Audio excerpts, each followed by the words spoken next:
Salam dəyərli izləyicilər, bizim bucaqdasınız. Bizim bucaqda bu dəfə qidalardan danışırıq. Qidaları necə qəbul etməliyik? Fast foodlar həyatımıza necə təsir eləyir? İçdiyimiz su necə? Həyatımızda hansı rolda dayanır? Bütün bunlarla bağlı qida eksperti Ağa Salamovla görüşdük. Xoş gördük siz Ağa bəy. Salam, hər vaxtınız xeyir olsun. Ağa bəy, mövzuya ilk olaraq belə başlayaq. Qidalarımız təhlükəsizdirmi, yaxud da nə dərəcədə təhlükəlidir, nə dərəcədə etibarlıdır? Ümumiyyətcə, qidalarımız təhlükəlidirmi və yaxud təhlükəsizdirmi? Sualına mən bu cür cavab verərəm ki, ümumiyyətcə, qidaların təhlükəli və təhlükəsiz olması qida zəncirindən asılıdır. Yəni, əgər bir istehsalçı qida zəncirində, yəni soyuq qida zəncirini qoruyursa və qidaları fiziki, kimyəvi, bioloji çirklənmədən mühafizə edə bilirsə, yəni HACCP sisteminə, yəni qida təhlükəsizliyi sisteminə uyğun daxildə, yəni bu sistemi uyğunlaşdıra bilirsə, HACCP izləməsini qura bilirsə, təbii ki, orada təhlükədən danışmaq olmaz. Yox, əgər bir sahibkar doğru bildiyi yanlışlıqlarla qida zəncirinin əvvəlindəmi və yaxud hər hansısa bir mərhələsindəsə qidaları mikrobioloji çirklənməyə məruz qoyursa, məsələn, burada saxlanma şəraitinin düzgün olmaması, hər hansısa bir istehsal zamanı qida məhsullarının çirklənməsi, fiziki və yaxud kimyəvi və yaxud mikrobioloji çirklənməsinə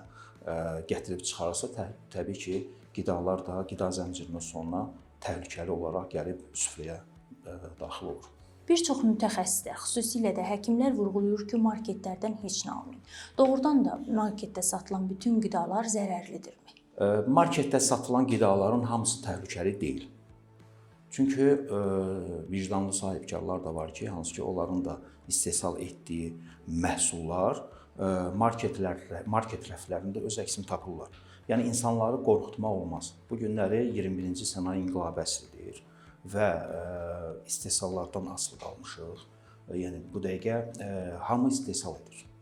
Və nəzərə alsaq ki, istehsal edən sahibkarların içində vicdanlıları da var və onların istehsal etdiyi qida məhsullarının qida zəncirində izlənməsi və qida zəncirinin sonuna sağlam təqdim olunması söz mövzusudur. Təbii ki, marketdə satılan qidaların hamısı zərərli ola bilməz.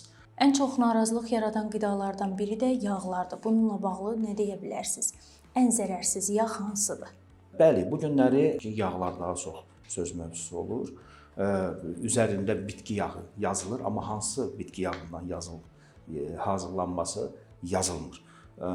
Bax, burada artıq işbazlıqdır. Məsələn, siz əgər bu kərə yağını və yaxud hər hansısa bir margarin yağını, palma yağından və yaxud kokos yağından və s. bitki bir yağdan hazırlamısınızsa, mütləq şəkildə etiketdə bu öz əksini tapmalıdır.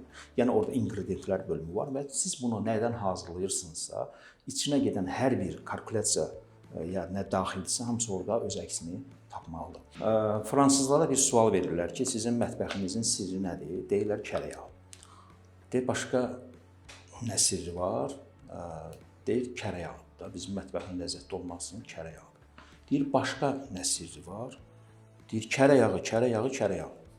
Yəni, bu fransız sözüdür. Amma biz milli mətbəximizin köklərinə baxanda nə görürük?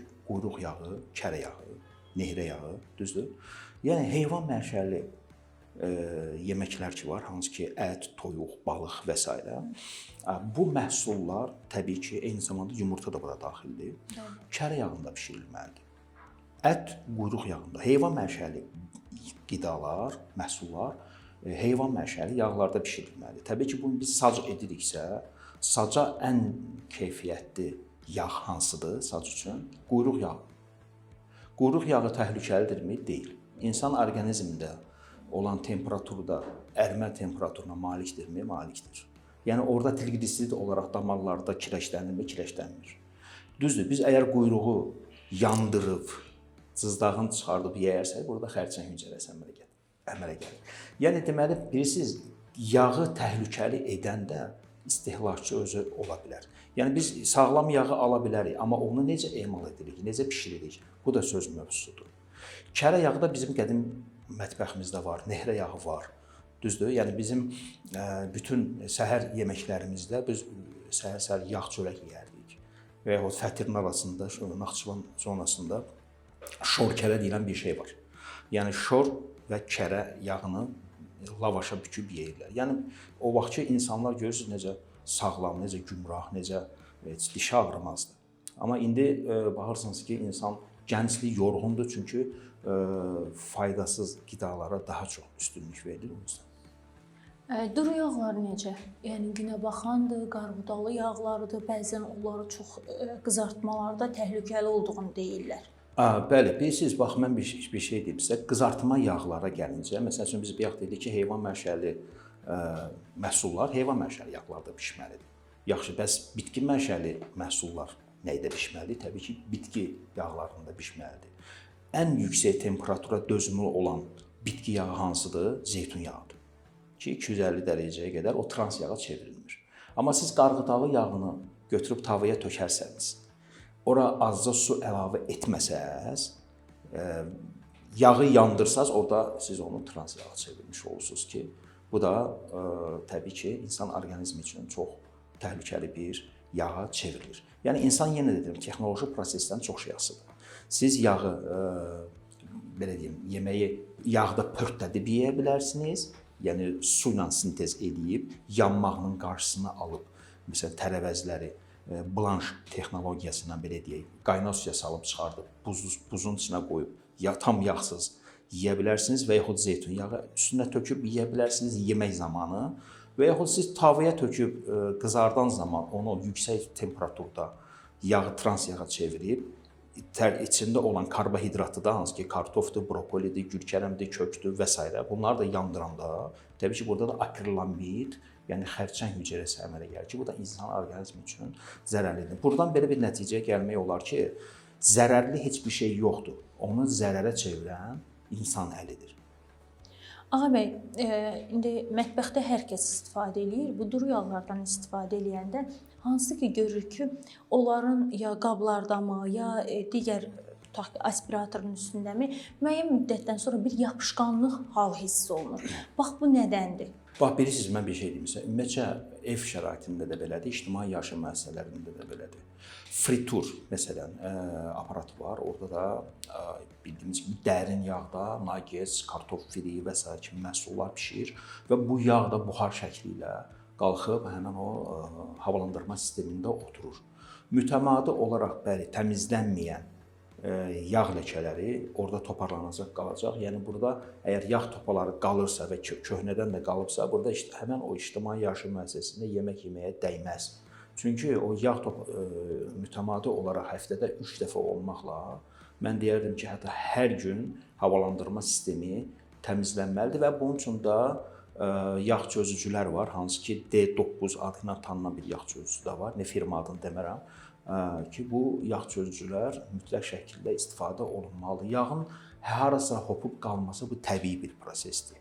Yəni heç kim deyə bilməz ki, mən yemək... Baxın, kərə yağlarında bunu hiss eləmirik. Yəni yağ ola bilər ki, yağlı qalsın, amma duru yağlarda o yapışqanlıq hissi olur. Ona aydınlıq gətirməyi istəyirəm ki, yağın tərkibi düz olmur. Ona görə elə bir yapışqanlıq hissi olunur. Təbii ki, təmizlik işləri aparmayanda vaxtaşırı orada yığılıb müəyyən yağ ləkələri də qalacaq. Yağ ləkələrindən sonra müəyyən qoğular, tozlar da yığılacaq, çünki yağlıdır. İlk dəfə də eşidirəm onu. Bəzən görürsünüz ki, bu palma yağlarından əldə olunan hidrogenlə doydurulmuş trans yağlar var, hansı ki qızartmalarda istifadə olunur. Məsələn, fritur yağlar ki, hansı ki bu 250 dərəcəyə qədər çatdırılmış palma yağına hidrogen püskürdülür. Yəni vulkanizasiya kimi belə bir təkrar doldurursunuz.